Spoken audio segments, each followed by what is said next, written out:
un'osteria che al sabato sera ti fa sentire come quando si andava in balera.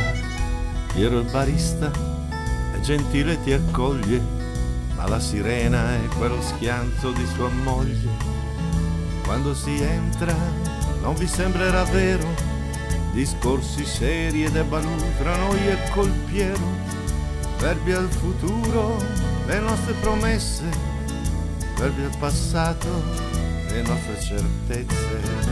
È come il vino, il nostro Piero, corposo vivace, non sempre sincero, con la sua grappa è sempre una festa, ti alza il morale, ti senti più allegro e ti gira la testa.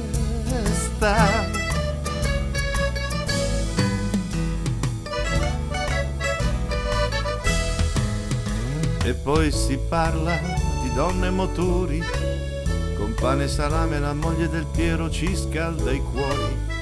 Si gioca a carte, giri di scopa, chi impreca il gas sempre la gnocca sulla bocca.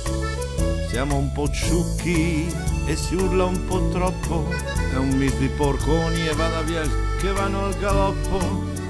C'è chi minaccia di alzare le mani, i Bormano e Pia si impara dai cani. Ma poi è il Piero che si incazza davvero e dice pistola, ti pianto due sberle e ti faccio nero. Si scusa ed aggiunge, offre un giro di chianti, però a mezzanotte si bananna tutti quanti.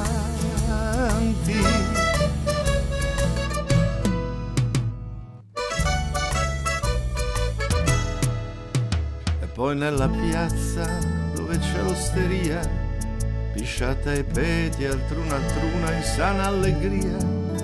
Domani è festa, che bel si riposa, e poi a casa in Lecce al Cul-di, in Lecce al Cul-di ci aspetta la sposa.